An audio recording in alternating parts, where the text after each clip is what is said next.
wabarakatuh. Subhanallah,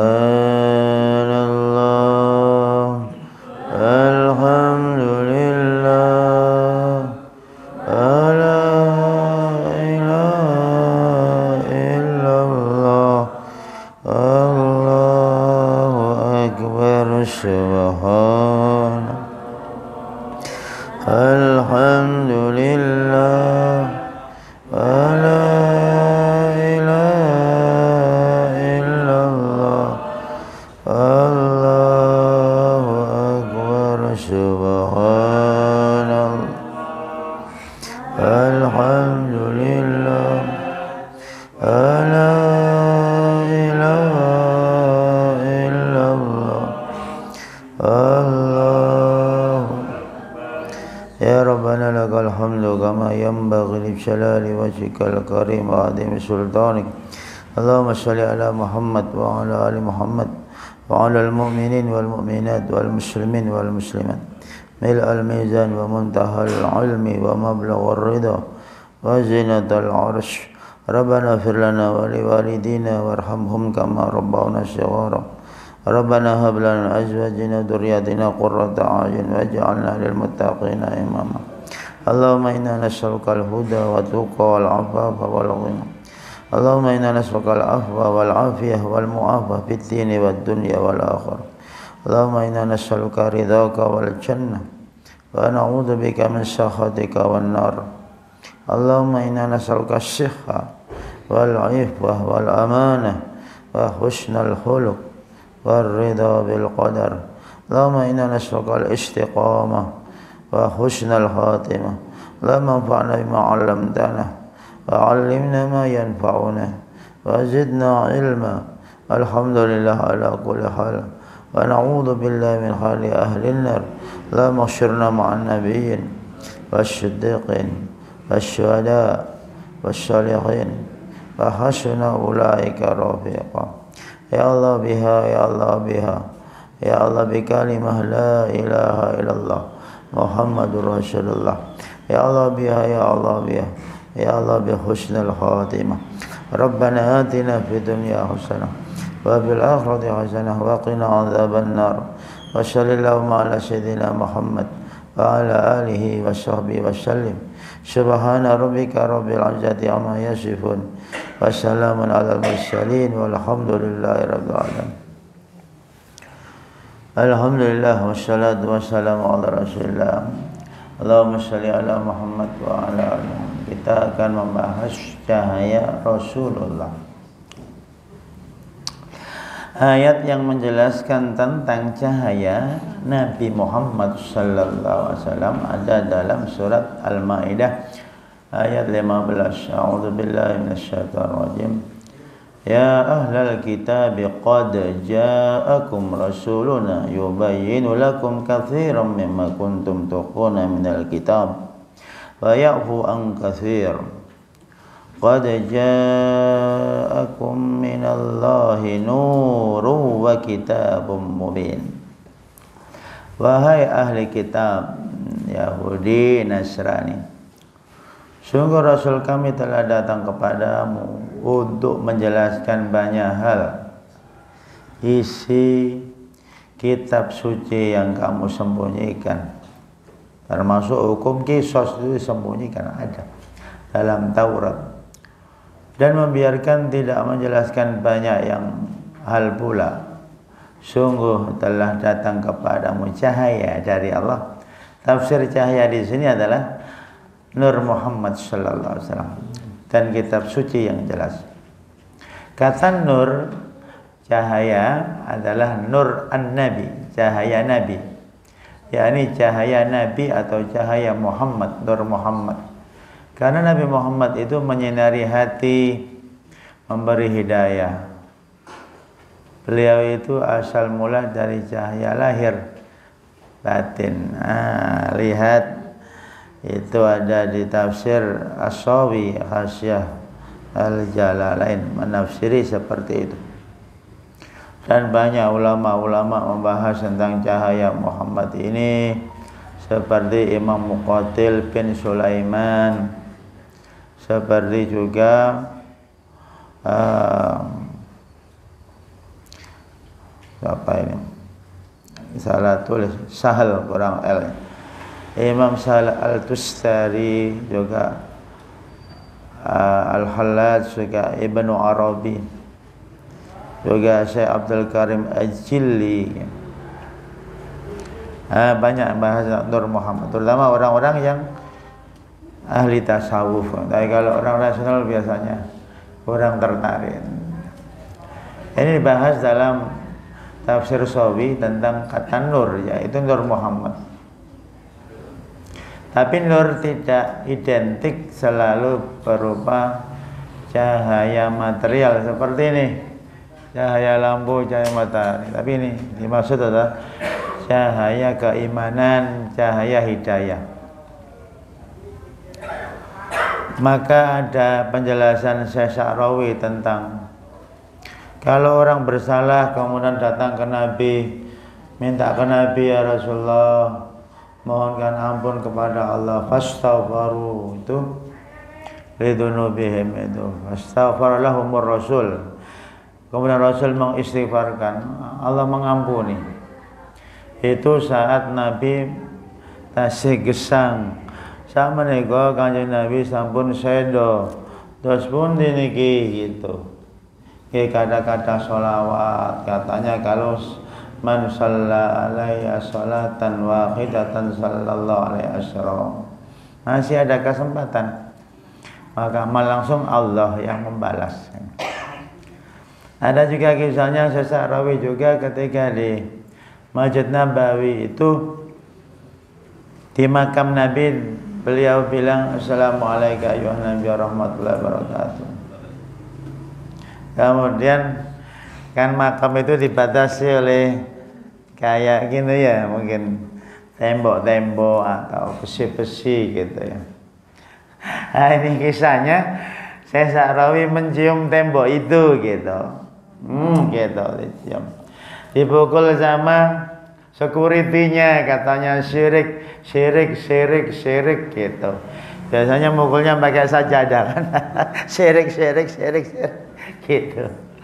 Kemudian Syekh Sya'rawi diam. Akhirnya security-nya dicium juga, tapi kan pakai topi. Jadi yang dicium topinya. Kemudian dia tahu security-nya ini ulama besar Mesir.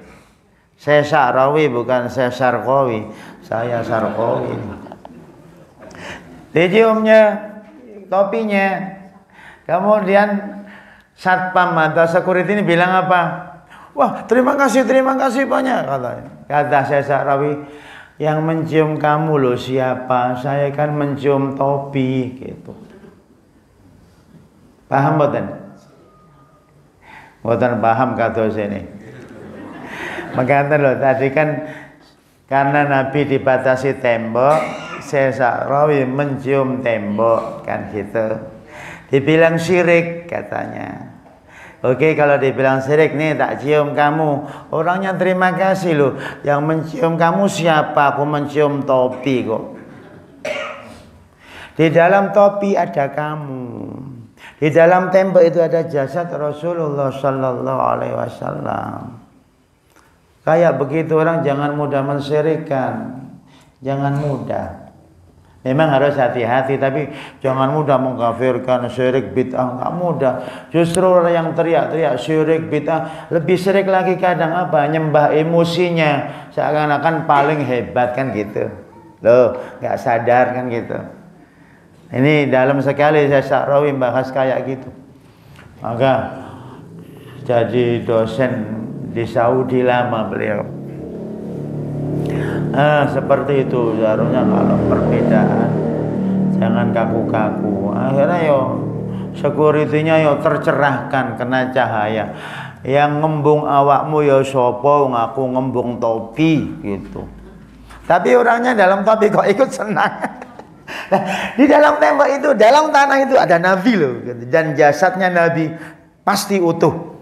Karena Allah mengharamkan bumi memakan jasadnya para nabi. Subhanallah. Pemahaman kayak gitu kadang disepelekan. Allah, keren juga itu. Ayat nomor 2. Ayat cahaya atau surat An-Nur itu yang 35, Allah nurus samawati wal ardi, itu adalah perumpamaan maknawi. Berarti sifatnya abstrak Pak ya, cahaya hidayah, cahaya iman, ilmu. Jangan bahas kayak cahaya material. Tapi contoh di dalam surat Nur ayat 35 itu sangat rasional sekali. Rasionalnya di mana coba? Yang menggambarkan bagaimana cahaya hidayah Allah masuk ke dalam hati Nabi Muhammad, kemudian menyebar kepada umat. Unsur-unsur seperti miskat. Ini gambar miskat tadi, coba naikkan lagi Pak, naikkan, ada gambar miskat. Itu ada miskat itu. Miskat itu tembok dibolongi untuk meletakkan lampu. Itu miskatnya di situ. Ada miskatnya. Kalau sekarang ceruk bahasa Indonesia, tapi sekarang nggak ada, sudah kayak begini. Nah, lubang taruhnya ini lampunya agak masuk ke dalam tapi nongol. Kalau tempat-tempat yang keren-keren ya hotel itu lampunya sembunyi ya. Ini lampunya nongol. Sembunyinya lampu itu namanya miska, ceruk itu. Dikatakan di sini nomor 2 lagi, miskat zujajah. Zujajah itu ya kacanya yang bisa memantulkan. Bisa jadi hanya 5 watt Bu, tapi kacanya itu sangat memantul. Jadi backgroundnya kaca cermin, terus kacanya sendiri memantul, jadi double-double. Maka lampu terang itu bukan karena wattnya besar. Kalau dulu kan kita 100 watt ya Pak ya, untuk ternak ayam ya Pak ya. Kalau dulu kan. Kalau sekarang orang tidak begitu. Sekarang dipantulkan pakai cermin, walaupun 5, 10 sangat terang sekali sekarang. Nah itu ada kacanya, ada misbahnya. Misbah ya lampunya itu, ada pohonnya, pohon zaitun itu, ada minyaknya. Minyak zaitun aja kalau kita pakai, kita juga jadi kinclong nyala. Itu disebut minyak. Jadi cahayanya double-double tuh. Cahaya ceruk, cahaya lampu, cahaya kaca, cahaya pohon, cahaya minyak. Nanti diilustrasikan seperti dada Nabi. Dada Nabi itu kayak ceruk nyala. Hati Nabi lampu nyala. Ilmu Nabi lo cahayanya yang memantul. Wahyu dan seterusnya. Kesiapan rohani beliau menerima ilmu dari Allah. Cahaya Allah di sini bukan sekadar cahaya fisik, tetapi ilmu. Makanya wa 'allamaka ma lam takun ta'lam, itu Allah yang ngajar Nabi. Nabi kan tidak kuliah kayak kita di UGM, Untidar, Unima kan. Itu pun enggak selesai-selesai. Ini Nabi itu enggak kuliah-kuliah, tapi yang ngajar langsung. Allamal insana malam, yang langsung. Maka kalau Nabi dikira ilmunya belajar, ya salah. Itu langsung dari Allah. Tetapi ilmu hidayah, iman, nur batin yang menerangi jiwa manusia, pengalaman rohani Nabi. Coba Pak pikir ya Pak, pengalaman rohani nubuah hanya 22 tahun, 2 bulan, 22 hari. Itu lengkap memberi contoh kita sampai kiamat. Sholatnya, zakatnya, perangnya, interaksi. Hanya 22 tahun saja. 28 tahun untuk dagang. Loh, lama jadi pedagang daripada jadi nabi. Tapi anehnya, cahaya yang hanya 22 tahun itu bersinar sampai sekarang. Sholat duha niru nabi. Cara bicara yang halus niru nabi. Nyari uang halal niru nabi. Baca Quran yang khusyuk niru nabi. Contoh hanya 22 tahun tetapi sampai kiamat. Unlimited, beda dengan simpati Indosat dibatasi. Kuotanya masih banyak karena expired, hilang, suruh beli lagi. Beli sedikit kadang kurang, beli banyak lebih-lebih diambil. Itu pencurian yang tak disadari. Itu pencurian. Halal nggak kira-kira itu kalau dagangan kayak gitu? Itu diambil sama dia. Nggak tahu itu. Kalau menurut saya kok nggak nyaman saya jadi pedagang kayak gitu, nggak nyaman. Kalau saya, tapi karena mungkin orang terbiasa begitu, lumrah begini, itu. Tak bilang nggak boleh begitu. Wah kamu ini umum, lu repot. Yang umum malah yang tidak baik. Nah ini yang kedua. Yang ketiga, lanjutannya ya, penjelasannya sekarang. Perumpamaan dalam ayat An-Nur menggambarkan cahaya hidayah, kenabian, bukan cahaya fisik. Karena cahaya fisik ya redup, matahari aja itu syamsu kuwirat, redup nanti. Cuma sampai sekarang kok belum ya. Mungkin mahasiswa bertanya, katanya kiamat dekat, sampai ada filmnya, tapi kok nggak terjadi. Sampai surat Al-Qamar turun 1446 tahun yang lalu lebih malah. Karena kita ngitungnya melalui hijrah kan berarti ada 11 tahun. 13 tahun sebelumnya. Apa kata Al-Qur'an? Iqtarabatis sa'atu wan syaqqal qamar. Kiamat sudah dekat. Wes 1500 kok nggak terjadi. Pikir dulu sekarang. Kata para ulama, segala sesuatu yang pasti datang itu dekat. Kematian dekat. Nomor 2, Tuhan tidak diliputi ruang dan waktu. Kalau kita kata dekat jauh, tergantung ruang dan waktu kan. Tuhan bilang dekat, jangan diukur kayak kita. Wong Tuhan itu tidak ada yang mendahulinya dan tidak ada yang mengakhirinya. Allah itu mah awal akhir. Berarti kalau jenengan ngukur dekat kiamat versi Anda ya kurang tepat. Kalau yang tepat tadi yang awal tadi itu kullu ma sayati fa huwa qarib. Everything will become is near gitu. Segala sesuatu yang akan datang pasti dekat. Gitu coba. Segala yang sudah lewat pasti jauh bu. 1 detik pukulan ini ya, itu nggak akan kembali lagi, nggak akan kembali, sudah hilang. Kalau kembali pun bukan yang tadi, baru lagi. Gitu. Berarti tidak ada hal yang diulang di dunia ini, nggak ada. Di dunia ini nggak ada yang diulang. Apa yang diulang? Apa waktunya sama? Tempatnya sama, tidak ada yang diulang. Kayu ini jangan dikira kok diulang lagi, kayu ini lagi, jangan ngomong begitu. Memang terkesan sama, tetapi dia mengalami perubahan itu. Tiap detik kan ada perubahannya kan, molekul-molekulnya, unsurnya. Justru yang pasti berubah adalah pemaknaannya. Kayunya tetap, maknanya beda. Maka yang dicari itu cahaya makna itu yang dicari, bukan cahaya besi ini, bukan. Besi wa alanna lahul hadid. Dulu Nabi Daud kalau nekuk besi dan gitu, enggak perlu dipanasin ya. Wa alanna lahul hadid gitu. Hebat juga ya Nabi Daud, ya hebat. Terus yang B, tafsir ini memakai pendekatan simbolik, kan simbol tadi. Kadang orang itu nggak paham kecuali pakai contoh gitu. Dan spiritual, tetapi tetap masuk akal dan sistematis. Ada santri bertanya gini, Ustadz Kasban tanya, kenapa angin yang keluar dari mulut sama yang dari dubur, malah batal, yang dari mulut nggak batal, padahal sama-sama keluar angin. Agak susah tuh jawabnya kalau nggak cerdas. Waduh, gimana yang jawabnya? Sini tak kasih tahu. Kamu punya celana dalam, punya.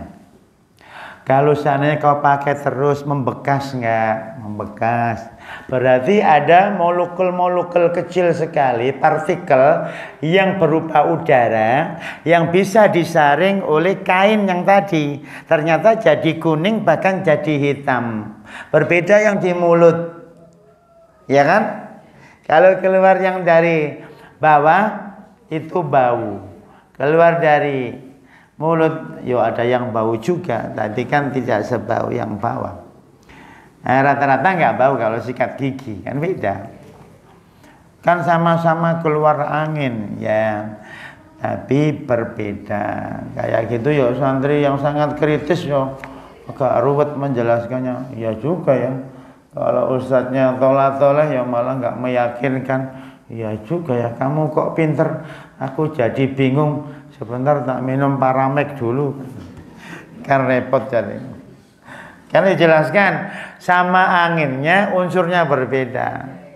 Kan ada namanya apa dalam surat Al-Haqqah mal-Haqqah wa ma adraka mal-Kadzdzaba Samud wa Adun bil qarn fa amma Samud fa'uliku bit-taghiyah wa amma Adun fa'uliku birihin sarsarin atiyah. Taghiyah dengan sarsarin itu kan angin-angin. Cuma angin kan macam-macam. Ada angin puting beliung, ada angin panas, ada angin dingin, macam-macam. Itu macam-macam angin.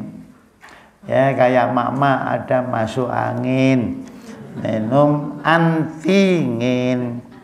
Karena mak-mak, kalau bapak-bapak antangin. Karena laki-laki antangin. Mak-mak antingin. Kalau dia huangin. Kalau kita nahnungin. Nah gitu aja kok bingung. Kalau bingung pegangan, sudah nggak apa-apa mak, senden-senden. Situ insya Allah masuk surga. Paling mudah itu enak jamaah. Teko terlambat, senden, sari, surga juga. Kurang apanya? La haula wala quwata illa billah. Monggo alhamdulillah. Alhamdulillah. Sekarang juga ada waktu yang sama di lapangan orang kumpul-kumpul dangdutan. Ada yang sholawatan juga, tapi ada yang dangdutan juga. Walaupun kita nggak pengen dangdutan, aku tak mensupport ramai sekali, dosanya sama. Dengan niat meramaikan suasana, dosanya sama loh, niatnya meramaikan. Tapi aku tak golek putuku, itu nggak dosa. Tapi golek putu malah melu numpak jaran kayak. Ya nggak apa-apa ngomong putu kan. Yang C, Nabi Muhammad adalah perantara utama cahaya. Ya, kabel konektor langit ke bumi Nabi membawa wahyu itu loh. Karena Nabi sudah wafat, maka mohon mahasiswa ini jadi kabel konektor kebaikan. Bapak-bapak banyak yang jadi kabel konektor, menyambung amal soleh itu kabel konektor. Kalau kita maksiat itu memutus cahaya tadi. Maka cahayanya Bani Ismail itu terus sampai kepada Nabi Muhammad. Terus dengan dadanya sebagai wadah, hatinya kaca jernih, kenabian cahaya yang menerangi dunia. Ada namanya filsafat profetik. Berarti kecerdasan kenabian cahaya. Maka kalau orang itu mau belajar, mau membaca, sebenarnya dia punya gen filsafat profetik itu.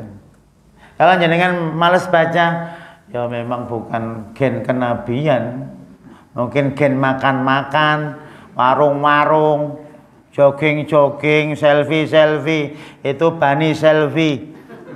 Bukan Bani Adam. Kalau Bani Adam itu dia suka baca gitu, Bani Adam. Kalau yang ke warung-warung dangdut Bani dangdut.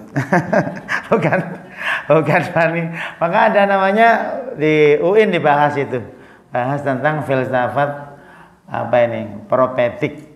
Terutama yang fatonah itu dibahas sekali. Cerdas sekali Nabi itu, sangat cerdas.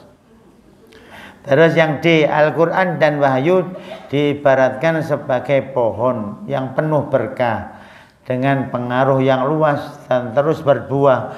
itu. Kalau gedang itu kan berbuah mati. Makanya jangan sampai belum berbuah sudah mati. Berbuah amal kebaikan. Ini ada pohon bikin rindang, daunnya juga nggak mudah mengkotori, buahnya lebat. Semua orang memetik malah makin tumbuh, makin tumbuh, makin tumbuh. Gitu. Daunnya dipapras malah rantingnya mengembang. Terus ini namanya kalau bahasa perdagangan ya multi level marketing, tapi dalam konteks dakwah. Lihat umat Islam 1,8 miliar. Itu akan tambah terus. Loh, pohonnya besar sekali. Maka ada orang alim ketemu anaknya orang soleh. Dia bilang apa? Wah, ayahmu ini punya pohon besar katanya. Anak itu bertanya, pohon apa mbah? Ya kamu itu pohon hafal Quran, bisa mengajar, tidak trek-trekan, tidak pacaran. Itu pohon besar. Ayahnya bahagia itu di alam kubur itu. Punya investasi yang luar biasa.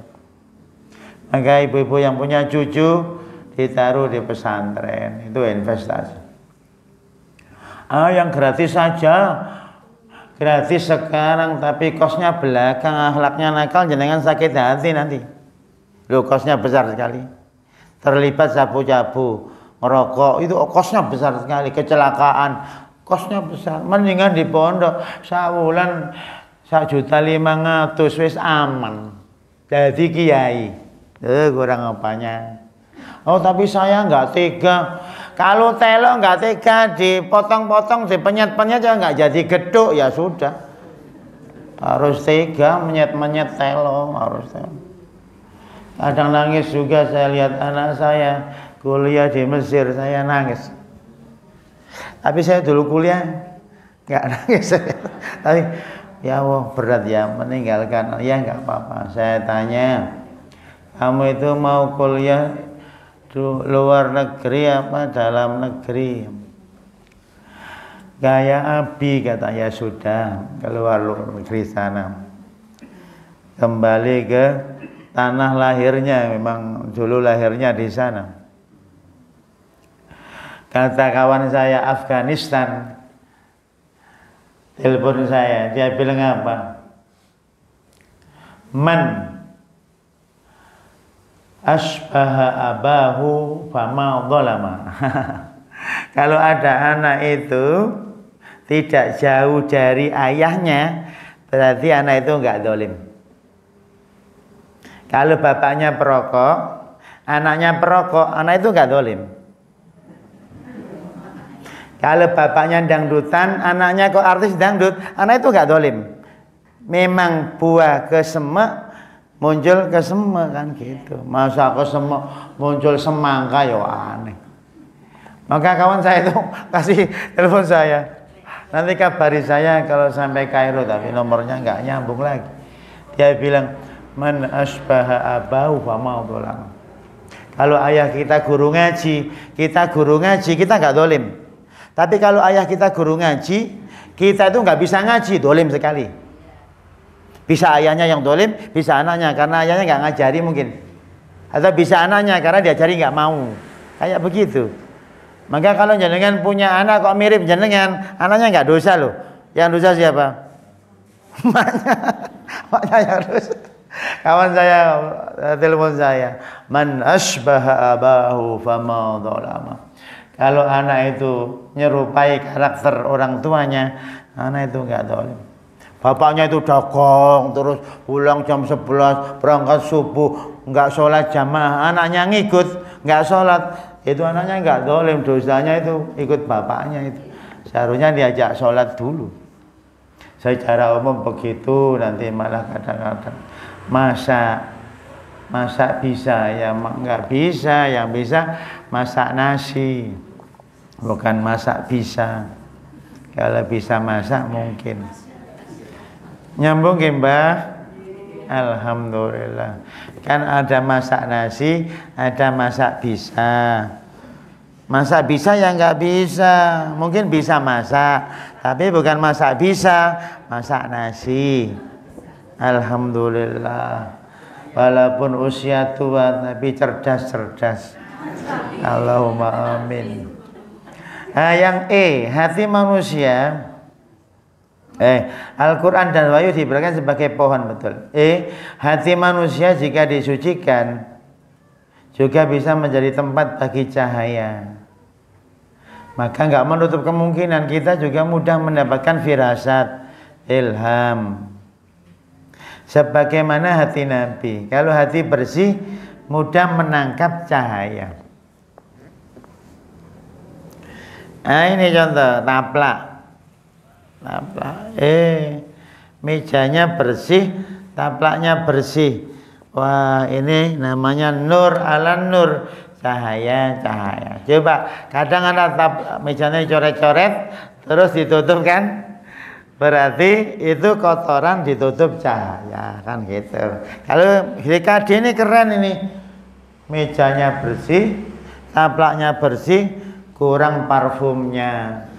Dan snack dan minumannya. Nah, itu nur ala nur seharusnya. Tapi nggak apa-apa, mungkin lupa. Atau paling Ustadz Kasban puasa, husnudon aja juga cahaya. Itu contoh. Sebentar lagi keluar, jangan khawatir, don't worry. Yang ketiga, Nabi Muhammad mendahului Nabi Adam. Ini penting nih. Jadi siapakah Nabi pertama? Ya Nabi Muhammad. Mana dalilnya? Hadisnya Tirmidzi. Qalu.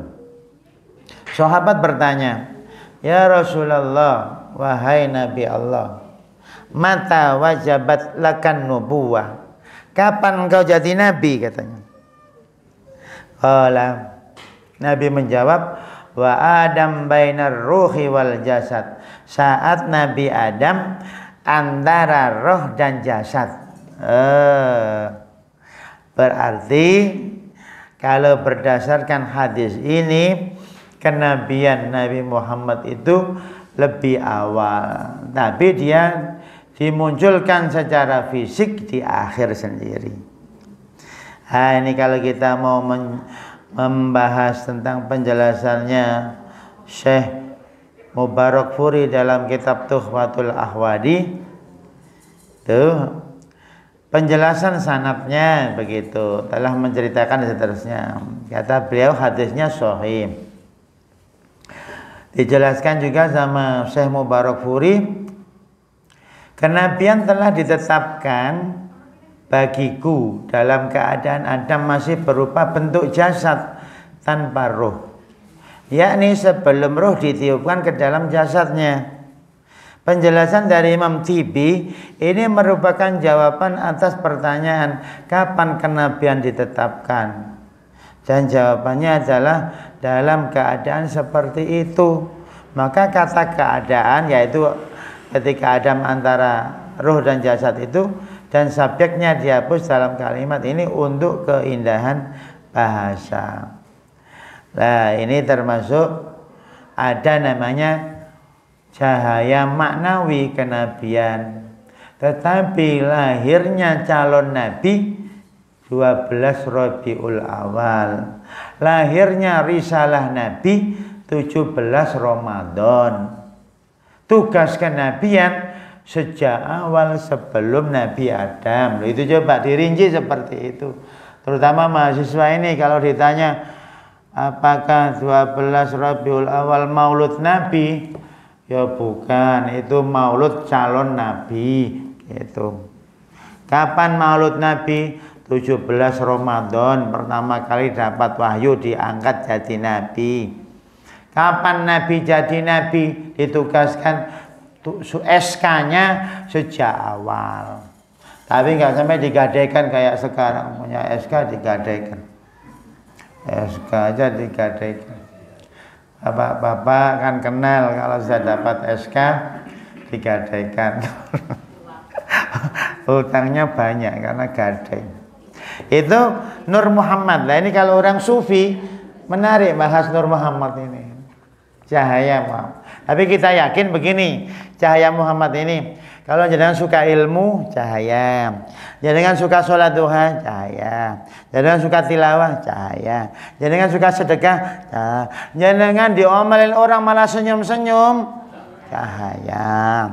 Jenengan digibain orang malah orangnya ditransfer, cahaya. Jenengan nggak dikasih duit sama suaminya malah sujud syukur, alhamdulillah nggak bisa shopping, cahaya. Jenengan dikasih uang masak malah puasa Senin Kemis, cahaya. Loh gitu. Orang dapat cahaya nggak bisa dilukai, nggak bisa digelapkan. Berat sekali ini Bu, ilmu cahaya ini. Mudah-mudahan yang hadir ini lulus semua. Kalau sandalnya hilang nanti langsung sholat duha 12 rakaat sebagai rasa syukur karena yang hilang sandalnya bukan kakinya. Nah, itu cahaya. Ini ilmu cahaya. Memang buku ini khusus saya mau bahas khusus cahaya. Nggak ada yang lain. Beda yang kayak ilmu santri atau murid itu campuran. Kalau ini khusus cahaya. Saya itu kalau baca surat An-Nur kok nggak nyambung ya. Apa maksudnya itu? Oke. Itu tentang cahaya. Terus lanjut. Masih hadis tapi lompat saya nomor 3. Penjelasan hadis tadi. Makna teologis dan spiritualitas hadis ini menegaskan kenabian Nabi Muhammad bukanlah kejadian historis semata. Historis itu kayak Rabiul 12 Rabiul Awal atau 17 Ramadan, itu namanya bahasa kampusnya historisitas gitu. Itu secara realnya memang seperti itu. Tetapi ini membahas tentang spiritual. Melainkan bagian dari rencana ilahiyah. Terus ditakdirkan jadi nabi. Maka jangan baca hadis tentang Isra Mi'raj. 124.000 nabi semuanya jadi makmum sholat dengan Nabi Muhammad di Baitul Maqdis itu. Coba. Itu simbol bahwasanya Nabi Muhammad itu pimpinan para nabi. Bahkan Nabi Isa nanti di akhir zaman suruh ngimami nggak mau. Malah nunjuk umat Muhammad jenengan mawon. Dugi dikade nggih, nggih umat Muhammad. Kan. Masa Nabi Isa basa Jawa. Bahasa Ibrani. Nah itu yang ketiga, melainkan bagian dari rencana ketuhanan ilahi yang mendahului sejarah manusia. Oke, Bapak Ibu, kalau bicara tentang firman Allah atau kehendak Allah, jangan diikat oleh historis atau sejarah yang sifatnya kayak begini. Tapi dia kalam mutlak, nggak dibatasi ruang dan waktu. Harus seperti itu cara memahaminya. Maka ulama itu membahas, tadi baca surat Ibrahim ya katanya. Adalah in syakartum. Pertanyaannya, itu suara kalam Allah atau suara pembaca? Coba dicari cahayanya. Dijawab sama ulama, as-saut sautul qari katanya. Suara itu suara pembaca katanya. Al-kalamu kalamullah. Kalamnya itu kalam Allah. Coba itu. Suaranya suara pembaca, kalamnya kalam Allah. Coba. Berarti yang kita tembak tidak hanya suaranya, tetapi makna kalamnya itu apa. Berarti kalau ayat Al-Quran di mushaf Anda ini 6.236 ayat, itu yang tersurat. Coba ini tembok yang tersirat apa ya? Kokoh sekali ini. Dia diem saja itikaf sepanjang hayat. Kalau kita nggak bisa kayak gitu. Selamat ya Pak Tembok, Anda itikaf terus. Ya coba kita menghargai benda padat. Sehebat-hebatnya kita kalah dengan tembok. Tembok berdiri terus, nggak geringgingan kan gitu. Benda padat, bukan masalah gitunya Bu. Ini pemaknaannya yang saya maksud. Makanya tadi suara pembaca, kalamnya kalam Allah. Coba Bu, berarti kalau jenengan baca Quran hanya fokus 6, 2, 3, 6 ayat, ya jenengan kurang luas gitu. Itu baca ayat sungai. Sungai ini mengalir terus ya, warnanya coklat. Jangan-jangan rasa coklat. Ya coba saja. Jadi ada pemaknaan. Jadi tidak ada satu detik yang lepas dari makna, walaupun fenomenanya sama. Sungai, karpet, tembok sama, tetapi pemaknanya beda. Suami Anda mungkin itu terus bete, ya jangan bilang begitu. Dimaknai yang baru. Ini suami edisi revisi, ditandani sing ganteng. Istri edisi revisi lengkap, kayak Roro Kidul, udah ditandani cantik. Jadi ada namanya upgrade pemaknaan. Instrumennya tetap, maknanya berubah. Sekarang menemukan satu makna. Contoh, dzalikal kitabu la raiba fihi. Dzalika itu mana pertama. Oh bukan, ternyata itu ini. Tapi dzalika bukan ada. Itu untuk mengagungkan. Oh ya, tapi bermakna ini. Kalau bahasa Jawanya itu kok ini ya ngunu tapi ojo ngunu lah kan gitu sama. Alkitab tulisan. Wih, langsung ya ayat pertama bahas tulisan loh. Coba orang-orang yang nulis dipuji Tuhan, kiraman katibin katanya. Malaikat-malaikat mulia yang menulis. Berarti kalau orang mau menulis mulia enggak? Tulis skripsi, tulis tesis, tulis disertasi, mulia. Kalau nulis coret-coret di jembatan ya enggak mulia.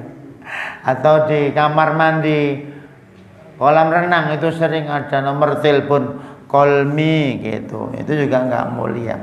Kok tahu Pak Kasban, yo ngantar anak saya renang, jangan dikira saya renang. Dan saya menghadapnya bukan ke kolam renang karena banyak orang nggak pakai baju. Saya menghadap ke taman bawa buku. Tapi anak saya teriak-teriak, Abi. Saya lihat ada mak-mak nggak jilbaban, baju renang. Saya juga deg-degan. Tahu ketahuan jamaah DKD. Ustaz di sini. Repot. Dikira saya jamaah kolam renang. Dan ngantar anak gimana lagi, saya juga kadang bingung. Nggak usah renang lagi, mau renang ya sudah. Tak jadikan pengantar yang lain. Kalau saya pengantarnya, ini pengantarnya beda. Pengantar, waduh saya masalah itu. Dulu ada di Muntilan itu ada. Kemudian ke Mendut kadang. Tapi ya mak-mak itu ya wis pakaiannya bukan pakai mukena renangnya. Nabi pakai celana renang. Waduh gimana, aku mau menghadap kolam renang kelilipan, mau hadap tembok anak saya takut tenggelam, serba salah saya. Maknya juga repot di warung mempersiapkan makanan. Waduh, jaga dulu ya anaknya. Waduh, emangnya gue satpam.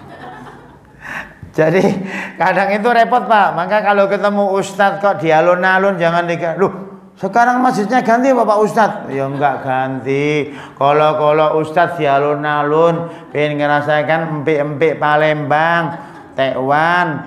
Masa sejak dulu Geduk, wong Magelang. Jadi upgrade ada. Terakhir nomor 4. Sholawat kita katanya, Allahumma sholli ala Muhammad. Itu mendapatkan pahala sholawat dari Allah, rahmat dari Allah. Ayatnya menarik ini, surat Ahzab 43. Huwa utawi Gusti Allah iku alladzi dzat yusolli kang paring rahmat sapa huwa alaikum ing atase sira kabeh wa malaikatu lan malaikat huwa Allah liyukhrija karana ngetokke sapa Allah kum ing ira kabeh minadzulumati saking peteng ilan nuri pada cahaya. Menariknya begini, siapa sholawat maka Allah membalas sholawat. Sekarang yusalli, sekarang Allah membalas sholawat, mengeluarkan kita dari kegelapan dan cahaya ke cahaya. Berarti kalau orang Allahumma sholli ala Muhammad wa ala Muhammad itu potensi besar dia tidak maksiat, kan gitu. Coba Mbak Yu, ayo ngomongin orang, enggak aku tak sholawat Allahumma sholli ala Muhammad. Lu enggak sempat ngomongin orang. Secara empirisnya begitu.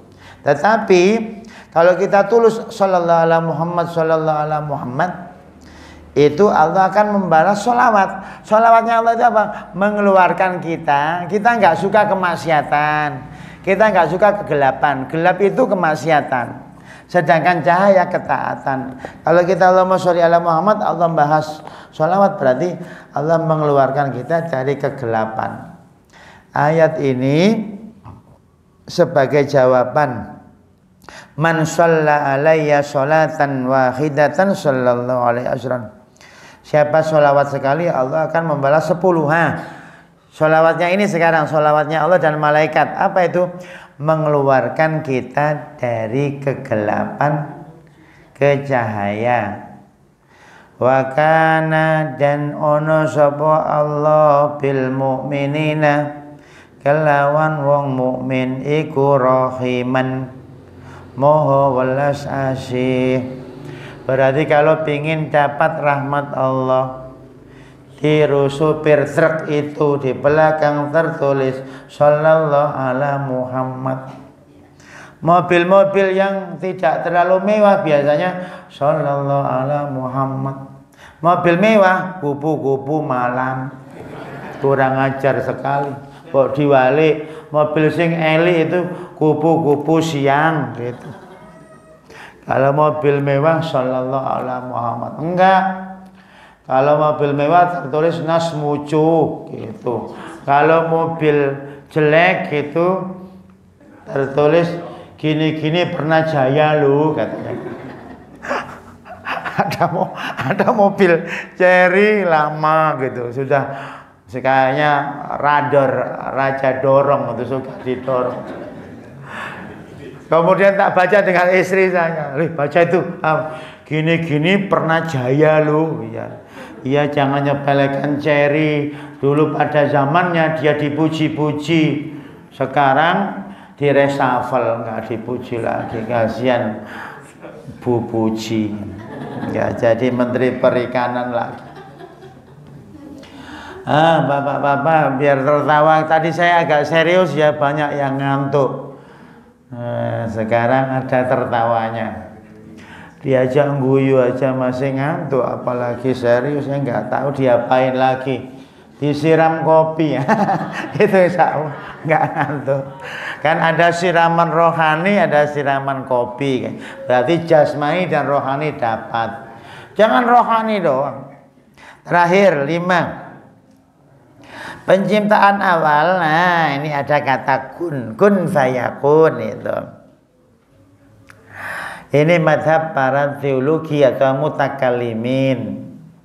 Kun kan idza aradallahu syai'an ayakun lahu kun fayakun. Maka ada namanya syajaratu kun, pohon kun. Itu dibahas sama Ibnu Arabi. Asalnya benih kun, muncul pohon ranting-ranting sampai sekarang alam raya ini berkembang. Teori baratnya Big Bang, ya kan? Alam raya berkembang. Nah, kalau teori kita kun sajarah kun, berkembang. Siapa yang mau ngukur alam raya ini silakan numpak jaran teko alun-alun numpak jarane Pangeran Diponegoro. Belum sampai bulan sudah meninggal dunia. Jangan coba kaya raya numpak numpak satelit, langsung terus jadi astronot. Jangan nggak bisa ngitung berapa luas alam raya, nggak bisa. Tuh ini kun fayak. Yang aneh lagi Bu, di dompet itu ada uang 100.000 ya Bu? Ada mboten?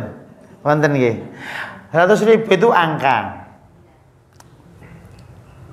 Ulama bahas begini, duit itu angka. Angka nggak bertepi. Berarti orang golek duit mesti kurang. Karena angka tidak bertepi. Sama kayak orang golek tanah, mesti kurang terus, kurang luas. Karena tanah itu sebenarnya nggak bertepi terus kekuasaan. Kejarlah yang punya, insya Allah cukup. Kata siapa kemarin saya baca, kata Imam Syafi'i, kaya miskin sama sebenarnya, tergantung rasanya. Tidur di gubuk tapi rasa istana enak banget. Istrinya bawa kopi, Kang Mas, I love you, this cafe for you spesial, kopi kapal api, seneng banget. Coba rumahnya mewah tingkat 5, istrinya cemberut, panas rasanya. Walaupun dibelikan es krim rasa kopi panas, nggak enak guloni. Maka kata Imam Syafi'i, kaya miskin sebenarnya sama, tergantung pengelolaan hatinya. Miskin tapi terima, aku ridho dengan kemiskinan, aku tak ngundang sa-RT, tasakuran. Wonten nopo? Sebabnya dikasih miskin, nggak bisa jalan-jalan, nggak bisa tidur di artos, nggak bisa zina di hotel, bisanya di pos kampling, jaga malam, kopiai miring, kona'ah. Malah itu termasuk kaya raya. Kata yang naik mobil Alphard, enak banget bapak itu, tertawa-tawa. Aku di Alphard dimarahi istri, lo coba. Kan ada kayak begitu bapak-bapak. Maka kata Imam Syafi'i, kaya miskin itu katanya beliau sama. Nanti baca di Diwan Syafi'i, karangan siapa itu? Syekh Zarjur kalau nggak salah. Atau ada juga Zubi ada. Apa katanya kun? Ada istilah kun fayakun muncul semua kan gitu. Ada juga faid. Faid itu emanasi begini. Allah menciptakan satu dulu disebut dengan Nur Muhammad itu. Kemudian dari Muhammad muncul cahaya-cahaya, itu teori orang sufi. Kalau yang pertama teorinya orang mutakalimun gitu. Macam-macam. Yang jelas Allah menciptakan alam raya ini luasnya tidak bisa kita hitung. Makanya ada orang wiritan, Pak Ustadz, saya itu sudah sholawat 1000, sallallahu alaihi Muhammad sallallahu, istighfar 1000, Rabbi firli, Rabbi firli, tapi kok hati gelisah gitu. Sebentar sini, kamu nafas nggak? Nggih. Ngitung nggak sehari berapa nafas? Ya Allah. Kamu wiritan kamu hitung? Ya Allah. Allah memberi nafas nggak kau hitung? Ya Allah. Baru nafas, belum anak, rumah, mobil, pangkat, gelar, sehat, ilmu, iman, ibadah, disapa orang, disapa udara. Banyak loh orang di penjara dalam tanah nggak ketemu matahari tahunan. Pergi ke Mesir sana, penjaranya bawah tanah. Kok tahu ya? Saya dapat kabar dari orang Mesir, bukan saya masuk penjara. Naudzubillah. Itu katanya puluhan tahun nggak pernah lihat matahari. Coba jenengan ketemu matahari malah shopping. Seharusnya sholat duha. Duha ya? Duhur ya? Asar ya? Malah shopping. Makanya perlu pendalaman makna seperti itu. Ya Allah. Katanya Pak Kiai tadi, kamu itu nafas tiap detik tapi nggak pernah ngitung. Baru zikir sallallahu alaihi Muhammad 1000 aja dihitung dan minta keteduhan batin 1000. Lah kamu nafas lebih dari 1000. Wah, itu baru nafas. Belum disapa Pak RT, Pak Ustadz, itu Lurah Pabelan juga sering nyapa saya. Pak Ustadz, ya Allah adem, slem, itu mahal sekali. Disapa Pak Lurah, disapa Dandim, Koramil, Polsek, kata Polsek, Pak Ustadz anak saya di SDIT juga loh. Oh iya, enak banget loh kata-katanya itu. Ada juga tentara, Pak Ustadz, anak saya kemampuannya biasa-biasa. Bisakah masuk Ihsanul Fikri? Bisa, insya Allah. Prosedural saja. Nanti WA saya. Daftar ujian. Nanti tak lihat nilainya. Oh nilainya bagus, oh normal. Gitu sudah masuk. Nah, disapa orang senang. Disapa mbak-mbak ini di ATM depan muamalat yang lama itu. Mas gitu. Disapa. Berarti ngira kita ini donatur tetap. Ngira kita kaya. Enak nggak disangka kaya? Kita disangka orang dermawan. Tak bilang istri saya, snacknya tak kasihkan mak-mak di ATM. Mak-mak itu wajahnya berbinar-binar.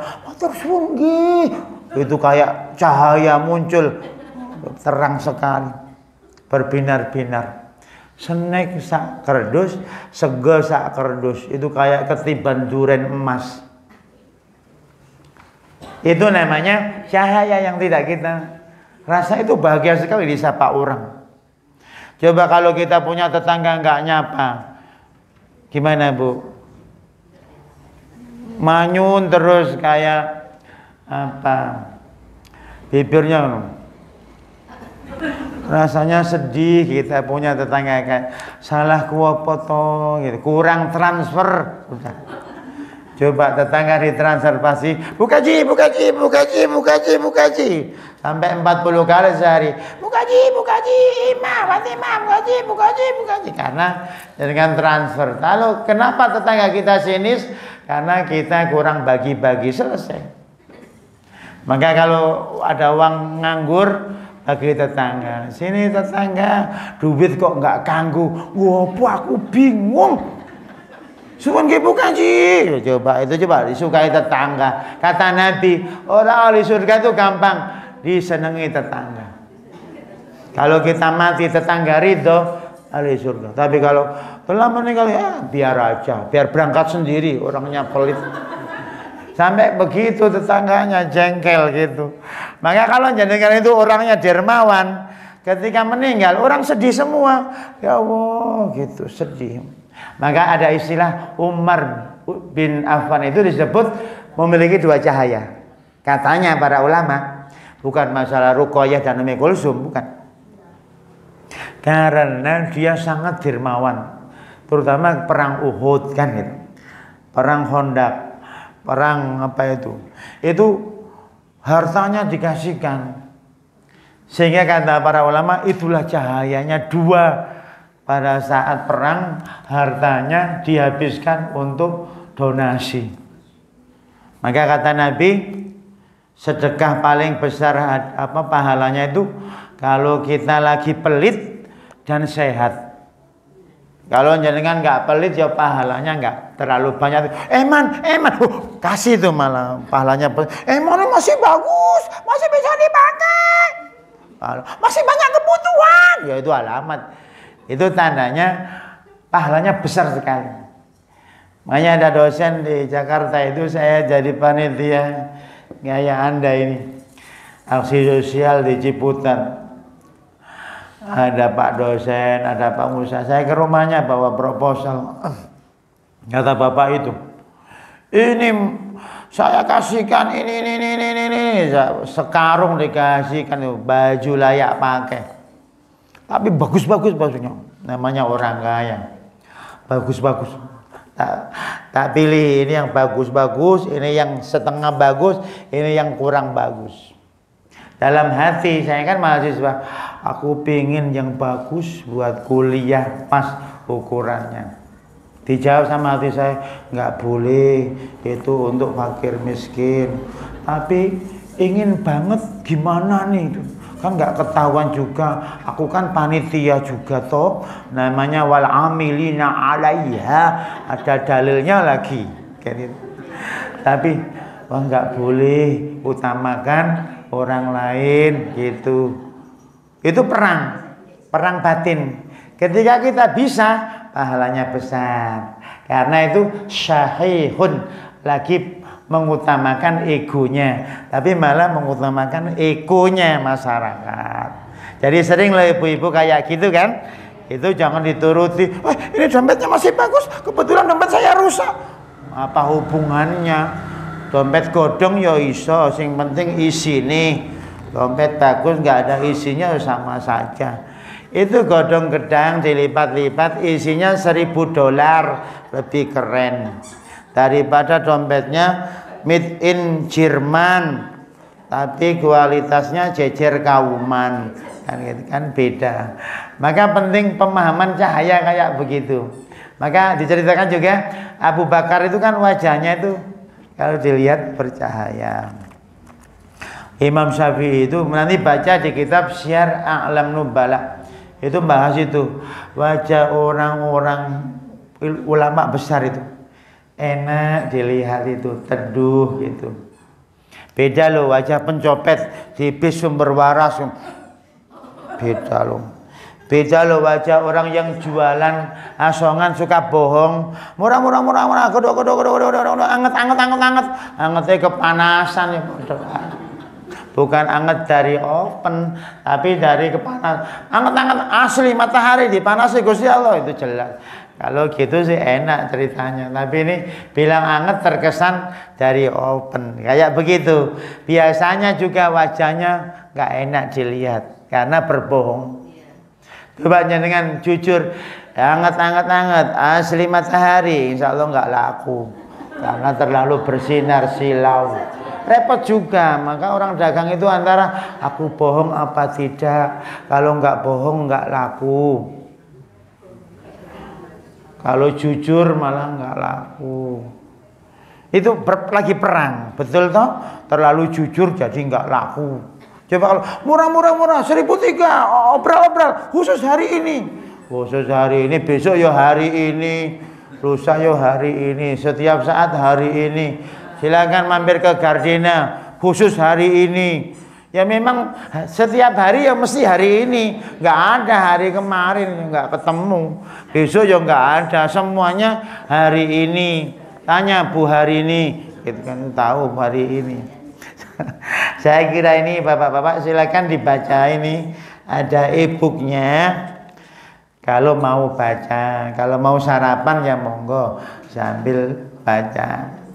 Dan di belakang ini khusus kawan-kawan saya luar negeri, saya kangen juga kawan-kawan. Kok cepat sekali gitu. Sampai dia bilang begini, ya Allah, 25, 30 tahun yang lalu ya kita jumpa. Sekarang sudah tua-tua punya anak. Dulu masih mahasiswa, canda ini kawan Nigeria, kawan ada Brunei, Maroko, Malaysia, Turki, Mesir, Afghanistan, Azerbaijan. Itu kawan-kawan humor dulu di asrama. Sekarang repot sendiri-sendiri. Ini namanya pergaulan internasional, bukan zona Magelang saja. Sorry lah ya gitu. Jadi ibu-ibu mohon anak cucunya kuliah di luar negeri ya. Walaupun nggak pasti pinter, yang mahal itu wawasannya, Bu. Yang mahal wawasannya. Kuliah contoh di Turki itu wawasannya mahal sekali. Eropa. Nggak apa-apa Bu, nggak pati pinter, nggak number one nggak apa-apa. Yang penting luar negeri, jangan keluar itu dekat Muntilan. Nanti wawasannya lebih mahal daripada biayanya. Coba putra jenengan kuliah di Dubai, sebulan 4 juta. Itu pengalamannya itu Bu, mahal sekali. Pulang-pulang jadi direktur travel ya coba. Kayak asal nggak nyolong kuota gitu. Saya kira ini nanti nyerempet saya bisa kena pasal, mohon maaf, bahas kuota, kuota internet yo ada tapi orang tersinggung, saya ini kena, saya nggak nyebut apa-apa kuota, tolong yang nggak layak di delete, nanti saya dikira sensitif, nanti dikira wah ini egosentris, enggak, semuanya insya Allah masuk surga. Tapi ya memang yang pencuri ya mampir dulu ke kafenya di neraka gimana. Nah, saya kira ini mohon maaf jika banyak kekhilafan. Subhanakallahumma rabbana hamdika asyhadu an la ilaha illa anta astaghfiruka wa atubu ilaik. Wassalamualaikum warahmatullahi wabarakatuh.